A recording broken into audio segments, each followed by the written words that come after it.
درس فی احوال الاشقیاء و احوال السعداء یوم القیامہ، سورۃ الاعراف، تفسیر ابن کثیر۔ الحمدللہ رب العالمین، والصلاة والسلام علی اشرف الانبیاء و سید المرسلین سیدنا محمد وعلی آلہ و اصحابہ اجمعین۔ اعوذ باللہ من الشیطان الرجیم، بسم اللہ الرحمن الرحیم۔ ان الذین کذبوا بآیاتنا واستکبروا عنہا لا تفتح لهم ابواب السماء ولا يدخلون الجنة حتى يلج الجمل في سم الخياط وكذلك نجزي المجرمين۔ لهم من جهنم مهاد ومن فوقهم غواش وكذلك نجزي الظالمين۔ قال المؤلف والمفسر رحمه الله تعالى أدام النفع بعلومه وعلومكم في الدارين آمين، إلى أن قال قوله لا تفتح لهم أبواب السماء قيل المراد لا يرفع لهم منها عمل صالح ولا دعاء۔ اللہ پاک نے فرمایا کہ جن لوگوں نے میری آیات کو جھٹلایا اور تکبر کیا، ان کے لیے آسمانوں کے دروازے نہیں کھلیں گے اور نہ وہ جنت میں داخل ہوں گے جب تک کہ اونٹ سوئی کے ناکے میں داخل ہو، یعنی جیسے وہ محال ہے یہ بھی محال۔ تو لا تفتح لهم یعنی آسمان کے دروازے نہ کھلنے سے کیا مراد ہے؟ مفسر رحمۃ اللہ علیہ فرماتے ہیں کہ لا يرفع لهم منها عمل صالح ولا دعاء، کہ ان کے اعمال صالحہ جو ہیں وہ آسمانوں پر نہیں جاتے، ورنہ ہر مومن کے اعمال صالحہ جو ہیں وہ آسمانوں پہ جاتے ہیں۔ الیہ یصعد الکلم الطیب والعمل الصالح یرفعہ، اللہ کے فرشتے آتے ہیں، دن والے فرشتے مغرب کو چلے جائیں گے، پھر رات والے آ جائیں گے، پھر صبح کے وقت رات والے جو ہیں وہ چلے جائیں گے، دن والے آ جائیں گے، اور وہ سارے امت کے احوال جو ہیں وہ لے کے جاتے ہیں، اور اعمال صالحہ جو ہیں وہ اللہ تبارک و تعالیٰ کے حکم سے وہاں درج ہوتے ہیں اور محفوظ ہوتے ہیں۔ قالہ مجاہد و سعید بن جبیر و رواہ الأوفی و علی بن طلحہ بن عباس، ان سب نے بھی یہی کہا کہ کافروں کے لیے نہ کوئی اعمال صالحہ ہیں اور نہ آسمانوں پہ جاتے ہیں۔ وقد رواه الثوری ليس عطاء عن ابن عباس قیل المراد لا تفتح لأرواحهم ابواب السماء۔ اب دوسرا قول یہ ہے کہ ہر آدمی کا جو روح نکالا جاتا ہے نا، یاد رکھو، کیونکہ روح کے نکلنے کا نام ہی موت ہے، جب تک انقطاع روح عن الجسد نہیں ہوتا موت نہیں ہوتی۔ جب روح نکل گئی گویا اب موت آ گئی۔ تو اب جو مومنین ہیں ان کی ارواح کو جنت کے اکفان میں لپیٹ کے اللہ کے فرشتے آسمانوں کی طرف لے جاتے ہیں، اور ہر آسمان پر ان کا استقبال ہوتا ہے، اور پھر مومنین کے، صالحین کے، مقربین کے ارواح جو ہیں وہ علیین کے اندر محفوظ ہو جاتے ہیں۔ لیکن یاد رکھیں علیین کے اندر بھی پھر مراتب ہیں، انبیاء کے ارواح الگ ہیں، صحابہ کے ارواح، تابعین، محدثین، اولیاء اللہ، عباد الصالحین، لیکن عام مومنین کے ارواح جو ہیں وہ بھی علیین میں ہوتے ہیں۔ اور اسی طرح جب کافر کا روح نکالا جاتا ہے، اللہ معاف فرمائیں، ایک تو روح نکالنے کے وقت ان پر اتنا ظلم تشدد ہوتا ہے، ظلم تو نہیں کہہ سکتے، ان کے اعمال کی وجہ ہے تشدد ہوتا ہے کہ اللہ کے فرشتے کھینچ کھینچ کے اور مار مار کے اس کے روح کو نکالتے ہیں، اور پھر جب وہ روح کو لیتے ہیں تو اوپر سے حکم ہوتا ہے کہ یہ اوپر نہیں جائے گا، اس کو سیدھا لے جاؤ سجین میں، تو سجین جو ہے وہ 7 زمینوں کے نیچے ایک مقام ہے، ایک قید خانہ ہے، وہاں پر کافروں کے ارواح جو ہیں وہ سجین میں ہو جاتے ہیں۔ اور اسی میں یہ بات بھی یاد رکھیں کہ بہت سارے حضرات جو ہیں، پہلے تو اللہ پاک ہمیں اختلافات سے بچائے، اللہ مسلمانوں کو اتفاق اور اتحاد کی توفیق عطا فرمائے کہ ایسے مسائل جن کا کوئی حکم بھی نہ ہو، ہم سے سوال جواب بھی نہ ہو، تو بحث کرنے کی کوئی ضرورت نہیں۔ اس لیے بعض لوگ جو ہے نا وہ انکار کرتے ہیں کہ جی انبیاء علیہم السلام کیسے زندہ ہیں جب الروح علیین میں ہے اور اللہ کے انبیاء اپنے قبور میں ہیں،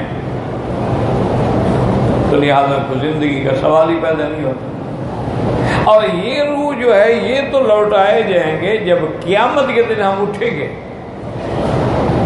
ہمیشہ یاد رکھیں کہ یہ جو ہے نا روح جو ہیں یہ کب لوٹائے جائیں گے؟ جب اللہ قیامت میں اٹھائیں گے، حکم دیں گے فرشتے کو، وہ سور پھونکے گا اور اس سور کے سوراخوں سے وہ ارواح نکلیں گے اور اپنے جسد میں پہنچیں گے۔ ثم نفخ فیہ اخری فاذا ہم قیام ینظرون، تو کہتے ہیں جی اس وقت تک تو روح علیین میں جب ہے تو پھر قبر میں زندگی کا کیا مطلب؟ اور اس میں اللہ ہدایت دے، اللہ ہدایت دے۔ اتنے آگے بڑھ گئے کہ بہت سارے لوگوں نے عذاب قبر کا بھی انکار کیا، انہوں نے کہا کہ کوئی عذاب نہیں، کوئی ثواب نہیں، کوئی مر گیا، اب عذاب ثواب قیامت میں ہوگا، قبر میں نہیں۔ تو یاد رکھیں کہ یہ غلط بات۔ سب سے پہلی بات تو یہ ہے کہ اسی طرح پھر قادیانی بھی اشکال کرتے ہیں کہ عیسیٰ علیہ السلام آسمانوں پہ کیسے زندہ ہیں،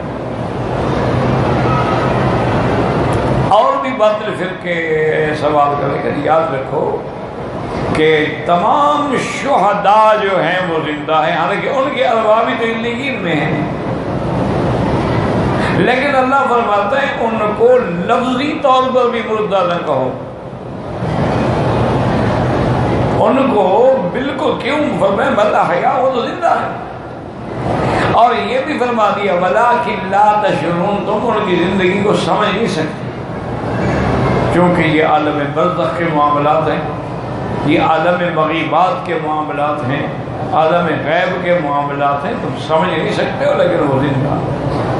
اور ایک آیت میں ہے کہ احیاء عند ربہم یرزقون، زندہ بھی ہیں اور اپنے رب کے پاس ان کو رزق بھی ملتا ہے، کھاتے ہیں، پیتے ہیں، تفریح کرتے ہیں۔ تو اسی طرح ایک حدیث مبارک میں ہے کہ حضور صلی اللہ علیہ وسلم کہ الانبیاء احیاء فی قبور، انبیاء اپنی قبروں میں زندہ۔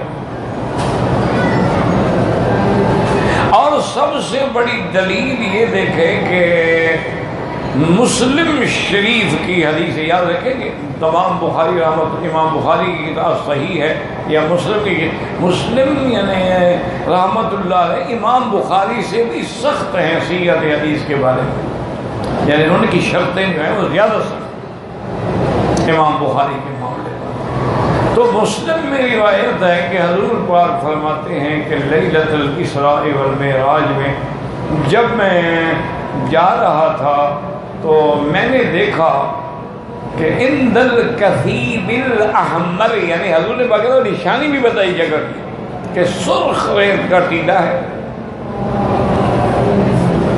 اور اس کے دامن میں قبر ہے، اخی موسیٰ قائم یصلی فی قبرہ، موسیٰ علیہ السلام قبر میں کھڑے ہیں اور نماز پڑھ رہے ہیں۔ تو اب اگر روح علیین میں ہے تو قبر میں نماز پڑھنے کا کیا مطلب ہوا؟ کہنا کہ معجزہ ہے تو معجزہ تو حضور کا دیکھنا ہے نا، اصل بات یہ ہے کہ موسیٰ علیہ السلام نماز پڑھ رہے ہیں۔ اسی طرح ایک حدیث میں ہے حضور نے فرمایا میں نے دیکھا ہے کہ موسیٰ علیہ السلام اپنی اونٹنی پہ سوار ہیں، احرام باندھا ہوا ہے اور یہ لبی لبیک اللہم لبیک پڑھتے ہوئے حج پہ جا رہے ہیں۔ تو اگر روح علیین میں ہے تو یہ کیسے زندہ ہے؟ اور پھر یاد رکھیں کہ جب اتنی حدیثیں ہیں کہ آدمی کے مرنے کے بعد منکر نکیر آتے ہیں، سوال جواب ہوتا ہے۔ حضور صلی اللہ علیہ وسلم نے فرمایا کہ قبر پہ جب دفن کر لو، فرمایا کہ الآن یسأل فاسألوا له التثبیت، اب سوال ہوگا تمہارے بھائی سے، دعا مانگو اللہ اس کے سوال جواب پہ ثابت قدم رکھے۔ اور حضور نے یہ بھی بتلا دیا ہے کہ سوال کیا ہے، کہ پہلا سوال یہ ہوگا کہ من ربک، تیرا رب کون ہے؟ جو مومن ہے وہ کہے گا ربی اللہ، میرا رب اللہ ہے۔ دوسرا سوال ہوگا کہ ما دینک، تیرا دین کیا ہے؟ تو کہے گا دینی الاسلام۔ تیسرا سوال وہ کرے گا کہ ما تقول فی حق ھذا الرجل، اس بندے کے بارے میں تم کیا کہتے ہو؟ تو کہے گا محمد الرسول اللہ صلی اللہ علیہ وسلم۔ اور یہ بھی حضور نے بتلا دیا کہ جب کافر سے، مشرک سے پوچھا جائے گا کہ من ربک، وہ کہے گا ہاں ہاں لا ادری، مجھے پتہ نہیں کتنے رب تھے، کتنی جگہوں پر میسیج دے کرتا تھا، پتہ نہیں کتنے میرے رب تھے۔ ان سے پوچھے گا جو تمہارا ماں دین ہو، کہے گا ہاں ہاں پتہ نہیں کیا دین تھا، کوئی دین تھا ہی نہیں۔ پوچھیں گے کہ حضور کے بارے میں کیا بات تقول فی حق ھذا الرجل، کہے گا ہاں ہاں میں تو نہیں جانتا آپ کون ہیں۔ یعنی سوال جواب بھی حضور نے بتلائے۔ اور اللہ کی کروڑوں رحمتیں میرے مدنی پاک پہ کہ حضور کی امت پہ کتنا رحمت ہے کہ سوال سے پہلے پرچہ بتلا دیا جی یہ پوچھا جائے گا۔ اب دیکھو نا کہ بچہ امتحان دینے جاتے کہتے جی پرچہ لیک ہو گیا، دوبارہ پرچہ ہوگا تو آؤٹ ہو گیا۔ لیکن اللہ کے نبی نے تو اپنی امت کو پہلے بتا دے کہ جی جناب یہ پرچہ ہے، یہ سوال، اچھا جواب بھی بتا دے کہ یہ جواب ہے۔ پھر بھی اگر کوئی فیل ہو جائے تو اس کی بدقسمتی کا کیا کہیں؟ پھر تو اس کا مطلب ہے کہ وہ ازلی شقاوت میں ہو۔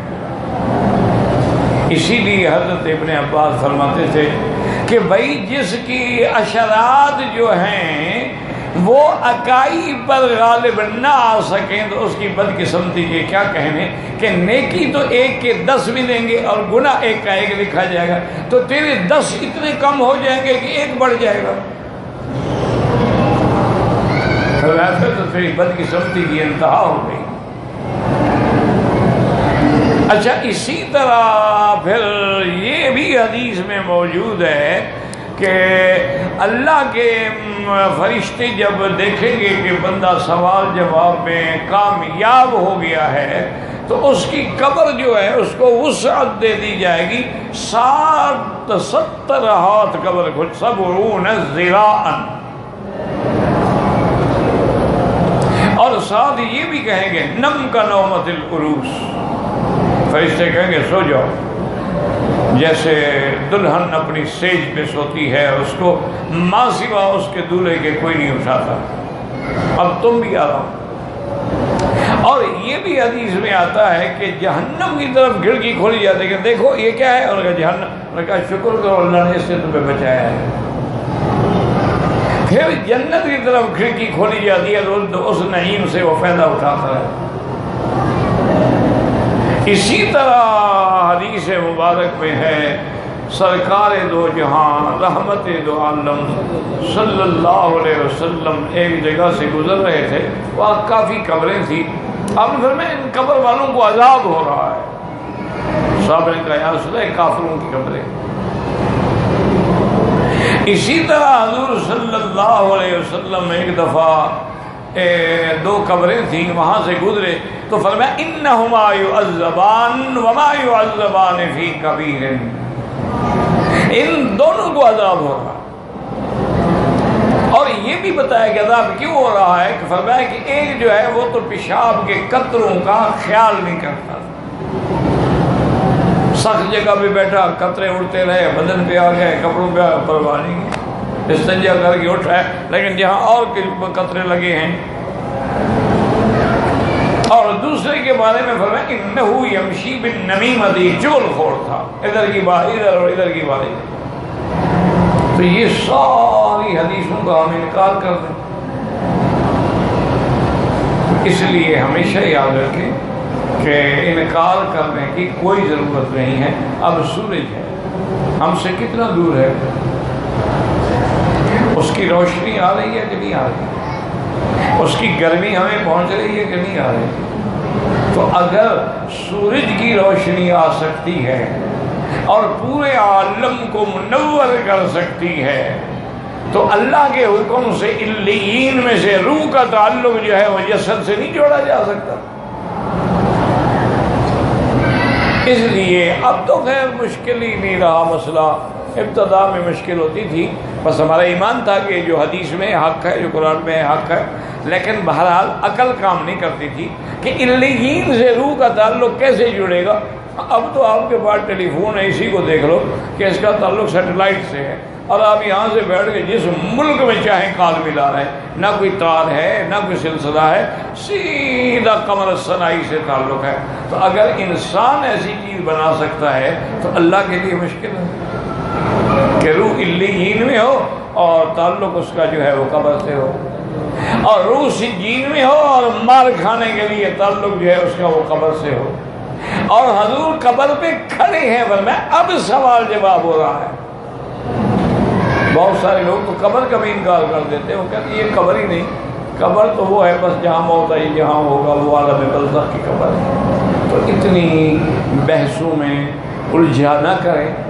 اور کچھ لوگ اتنا آگے بڑھ جاتے ہیں، وہ کہتے ہیں کہ بھائی انبیاء یا اولیاء کی زندگی مبارک جو ہے وہ دنیا سے بھی اور زیادہ بہتر ہو گئی ہے۔ تو بہرحال علماء کی باتیں ہیں، اللہ ان پہ کرم رحمتیں فرمائے۔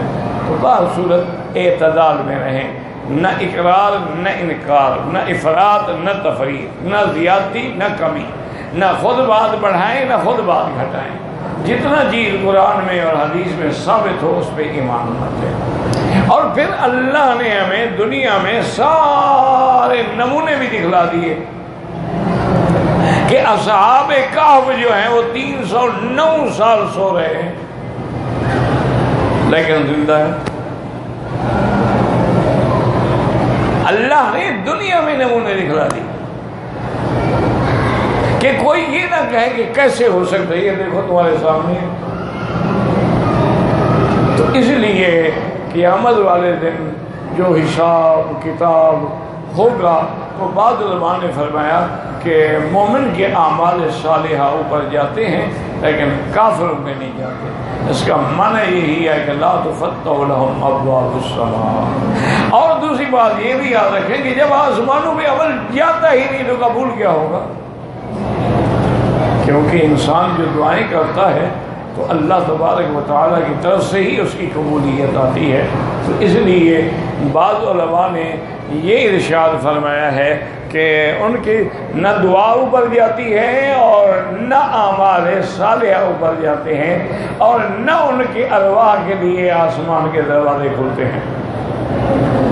حدثنا ابو قریب قال حدثنا ابو بکر بن عیاش عن الاعمش عن المنہال هو ابن عمرو عن زازان عن البراء رضی اللہ تعالی عنہ ان رسول اللہ صلی اللہ علیہ وسلم قبض روح الفاجر وانه يصعد بها الى السماء ويصعدون بها فلا تمر على ملأ من الملائكة الا قالوا ما هذه الروح الخبيثة فيقولون فلان بأقبح أسمائه التي كان يدعى بها في الدنيا حتى يبدأوا بها إلى السماء يستفتحون بابها له فلا يفتح له ثم قال رسول الله صلى الله عليه وسلم لا تفتح لهم أبواب السماء الآية هكذا رواه وهو قطعة من حديث طويل رواه أبو داود والنسائي وابن ماجه من طرق عن المنہال ابن عمرو به۔ اس حدیث مبارک میں آتا ہے حضرت براء رضی اللہ تعالیٰ عنہ روایت کرتے ہیں کہ حضور پاک نے فرمایا کہ کافر کا جب روح قبض کیا جاتا ہے وہ اس کو لے کے آسمانوں کی طرف فرشتے جاتے ہیں، لیکن نہیں، جب بھی کسی ملائکہ کی جماعت پہ گزرتے ہیں تو اس کی بدبو سے محسوس کر کے وہ پوچھتے ہیں کہ ما هذه الروح الخبیثہ، کس کی گندی روح لے کے آئے ہو؟ فیقولون فلان، وہ کہیں گے اقبح اسمائہ، کہ دنیا میں جس نام سے پکارا جاتا تھا، کہیں گے یہ وہی نالائق ہے۔ حتی ینتہوا بہا الی السماء فیستفتحون بابہا لہ، حتیٰ کہ آسمان تک پہنچیں گے اور دروازہ کھولنے کی اجازت چاہیں گے، فلا یفتح لہ، اس کے لیے دروازہ نہیں کھولا جائے گا۔ ثم قال رسول اللہ صلی اللہ علیہ وسلم لا تفتح لهم ابواب السماء، کافروں کے لیے اللہ کے آسمان کے دروازے نہیں کھولے جائیں گے، نہ ان کی روحیں اوپر جائیں گی، نہ ان کے اعمال اوپر جائیں گے، نہ دعائیں اوپر جائیں گی۔ وقد رواه الامام احمد بطوله فقال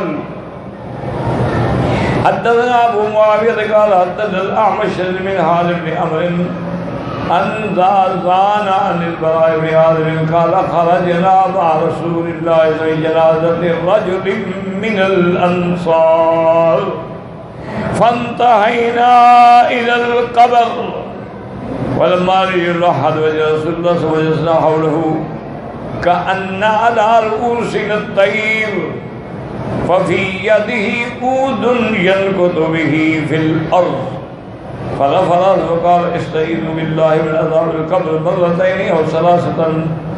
اب اس حدیث سے مبارک میں آتا ہے حضرت براء بن عازب رضی اللہ تعالیٰ عنہ فرماتے ہیں کہ ہم حضور صلی اللہ علیہ وسلم کے ساتھ گئے ایک انصاری کے جنازے میں، فانتہینا الی القبر، جب قبر پہ پہنچ گئے اور پھر اس کو قبر میں رکھا گیا، ہم بیٹھ گئے اور حضور صلی اللہ علیہ وسلم بھی تشریف فرماتے، ہم بھی آپ کے ارد گرد بیٹھے تھے۔ کأن علی رؤوسنا الطیر، اس ادب سے بیٹھے تھے جیسے ہمارے سروں پہ پرندے بیٹھے ہوں، ذرا بھی ہلیں گے تو پرندے اڑ جائیں گے، ادب تھا۔ وفی یدہ عود ینکت بہ، حضور پاک کے ہاتھ میں لکڑی مبارک تھی، وہ سے زمین کو کھرچ رہے تھے۔ فرفع راسہ، حضور نے سر مبارک اٹھایا، فقال استعیذ باللہ من عذاب القبر، اللہ سے پناہ مانگو عذاب قبر سے۔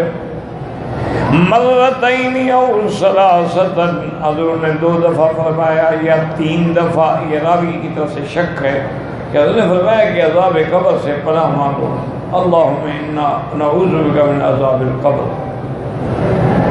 ثم قال ان العبد المؤمن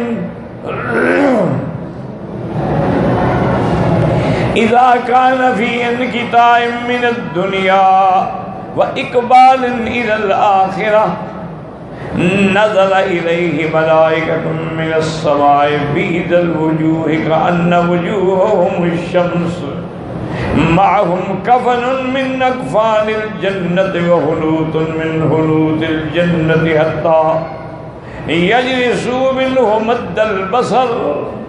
اب مفسر حضور نے فرمایا صلی اللہ علیہ وسلم نے کہ جب مومن کی موت کا وقت آتا ہے، یعنی اس کی دنیا سے جانے کا وقت ہے اور آخرت کی طرف استقبال کا وقت ہے، اللہ کے فرشتے آسمانوں سے اترتے ہیں، ان کے چہرے مبارک اتنے سفید ہوتے ہیں اور اتنے خوش ہوتے ہیں جیسے ان کے چہروں پر سورج چمک رہا ہو، اور ان کے پاس جنت کے کفن ہوتے ہیں۔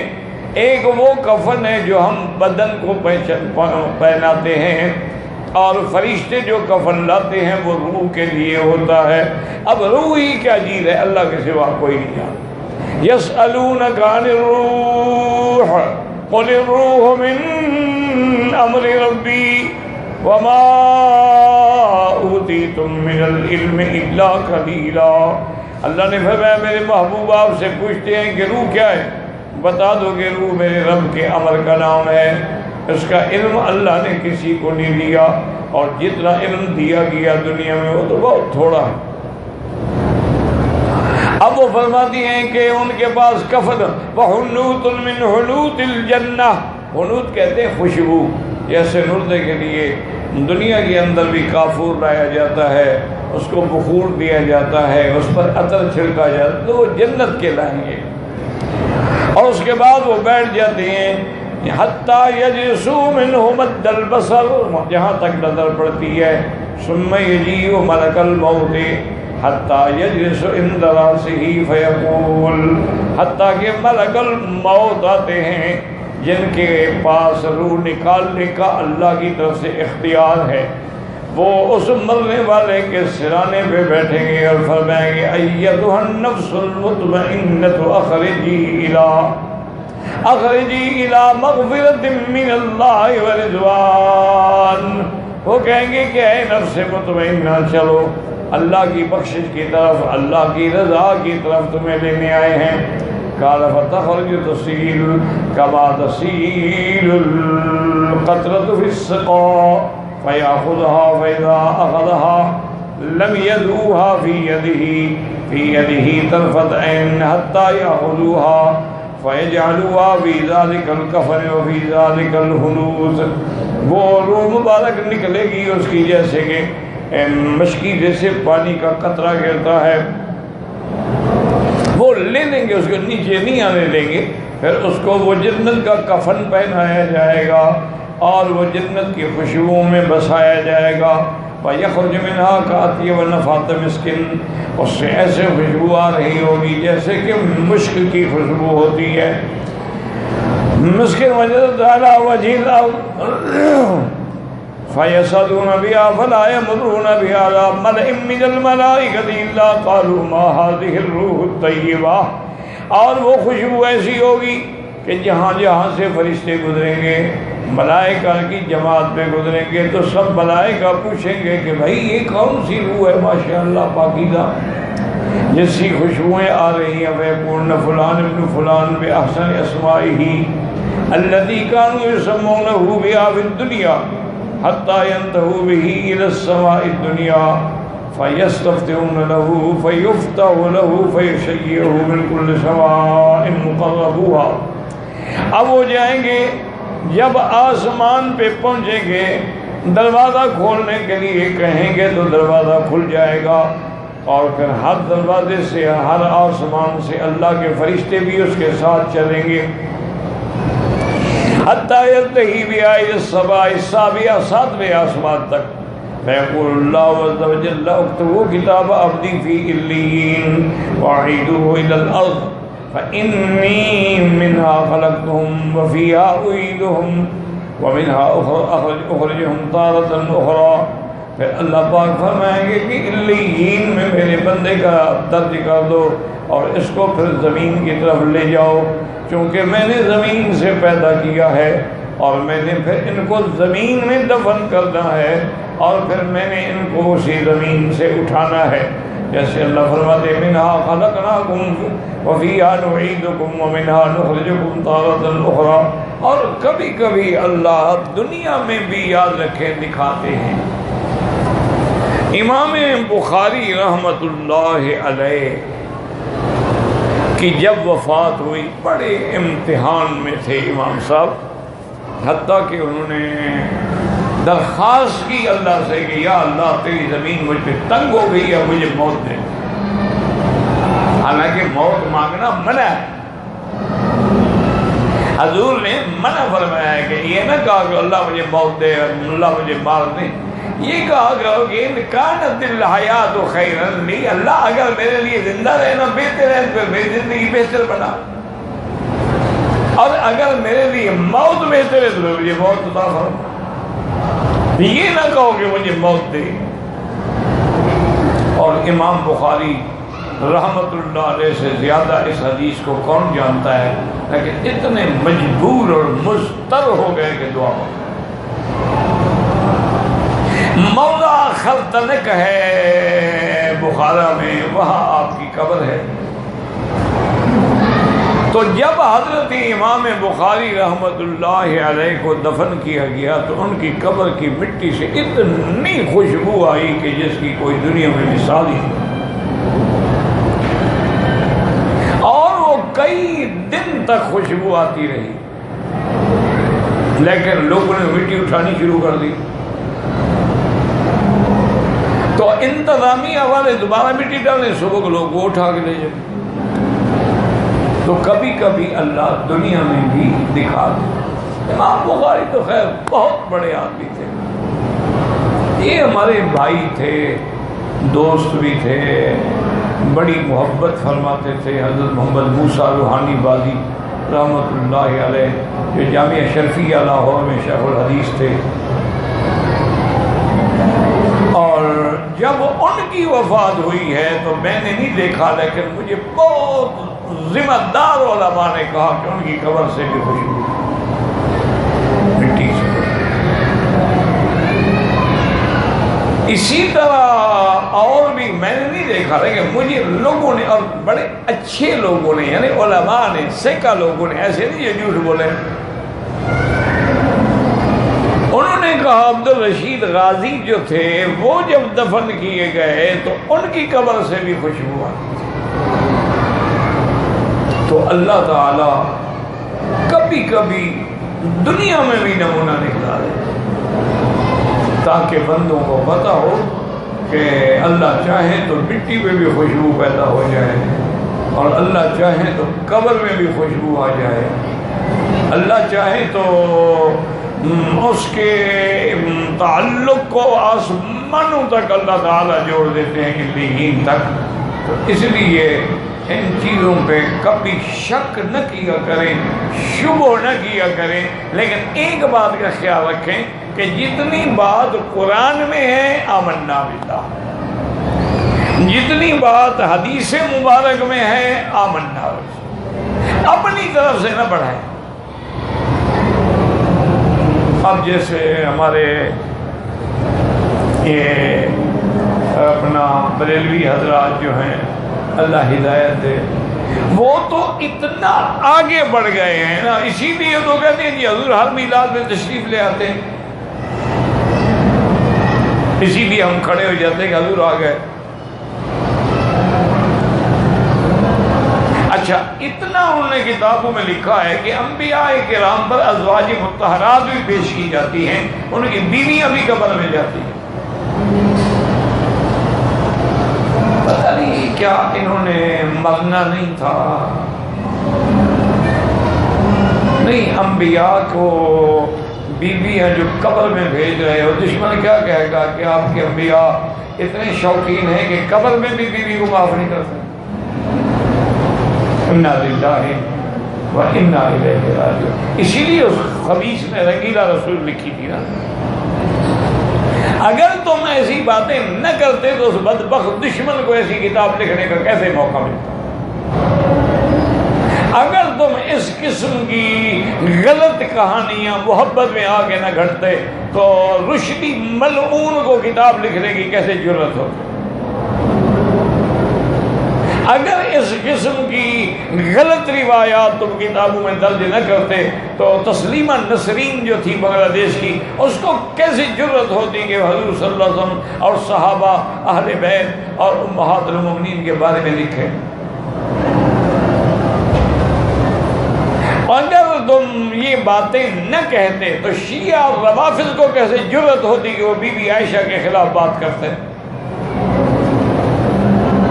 یہ تمہاری زیادتیاں ہیں، تم محبت میں سمجھتے ہو، محبت میں کیا، محبت میں کیا مانے؟ آدمی ایسی بات لکھ دے کہ جس کا نہ عقل سے تعلق ہو نہ دین سے تعلق ہو۔ بھائی یاد رکھو، یہ عالم دنیا ہے، اس کے بعد عالم برزخ ہے، اس کے بعد عالم آخرت۔ ہر عالم کے احوال الگ ہیں، دنیا میں احکام الگ ہیں، برزخ میں الگ ہیں، آخرت میں الگ ہیں۔ اب آخرت کے اندر کا الف سنت ان یومن عند ربک، ایک دن 1000 سال کے برابر ہوگا۔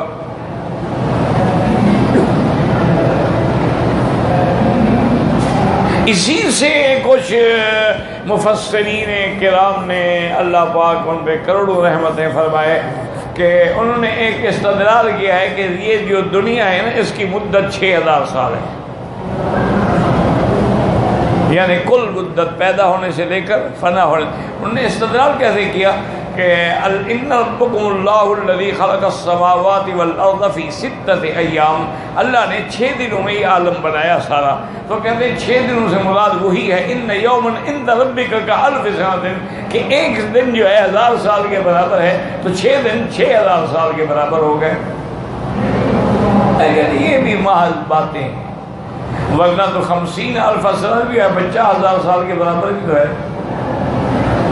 تو پھر 6 کو تو 50,000 سے ضرب دینی پڑے گی. اس لیے ہمیشہ یاد رکھیں کہ قرآن میں یا حدیث میں یا اللہ کے اسماء میں کبھی افراد و تفریق سے کام نہ لے. جتنا ہے آمنا بھی ہمارا ایمان، اور جو حدیث قرآن میں نہیں ہے بس آپ اس میں بحث نہ کریں. تو اس لیے ہمیشہ یاد رکھیں کہ لا شک کبھی ذالک، اللہ کے نیک بندے جو ہیں ان کی ارواح مبارک. اب مثلا اسی روح کو دیکھ، جب روح کو کوئی جانتا ہی نہیں کہ روح کیا چیز ہے تو کفن کس کو پہنایا جاتا ہے؟ اس کا مطلب ہے کہ روح کی کوئی حقیقت، کوئی وجود تو ہے لیکن ہم نہیں جانتے. اللہ نے اس کا علم ہمیں نہیں دیا. بہت ساری چیزیں ہیں دنیا کے اندر، اس کا علم اللہ نے کسی کو نہیں. اب دیکھیں نا جی، مثلا گلاب کا پھول ہے، ٹھیک ہے، آپ خوشبو سونگتے ہیں، بھیا ماشاء اللہ ماشاء اللہ گلاب کی خوشبو ہے. یہ خوشبو کیسے ڈالی جاتی ہے؟ اچھا خوشبو تم نکال تو سکتے ہو، کے گلاب بنا کر کے یہ 2 اچھا ہے، 6 اچھا ہے، فلاں ہے، لیکن اس کی پتی میں خوشبو ڈال تو نہیں سکتے ہو نا. اچھا ایک ہی زمین کا ٹکڑا ہے، یہاں گلاب کا پھول ہے، یہاں چمبا ہے، یہاں چمیلی ہے، یہاں یاسمین ہے، یہاں نرگس ہے. سب کے پھولوں کا رنگ بھی الگ ہے، خوشبو بھی الگ ہے. یہ کس نے ڈالی ہے؟ یعنی آپ سن یا ماشاء اللہ، یعنی یہ تو بالکل چمبیلی ہے، او یہ تو موتیا ہے، اچھا یہ تو نرگس ہے. یہ کس نے ڈالا اور کیسے ڈالا ہے؟ تو اس لیے آمنا باللہ، ہمارا اللہ پہ ایمان ہے. یفعل ما یشاء، جو چاہے جیسے چاہے جب چاہے گا. اب دیکھیں نا جی، عنبر ہے مثلا، جس سے حکیم دوائیں بھی بناتے ہیں، اور عطر عنبر بھی بنتا ہے. یہ عنبر جو ہے حقیقت میں اللہ عالم آپ کو پتہ ہے یا نہیں ہے کیا ہے؟ یہ ایک مچھلی کی قے ہے. ایک مچھلی ہے دریا میں، وہ قے کرتی ہے. وہ تیرتا تیرتا جب کنارے پہ آتا ہے تو موسم کا پتہ ہوتا ہے، لوگ وہاں کھڑے ہوتے پکڑ لیتے ہیں اس کو صاف کا. یہ عنبر ہے.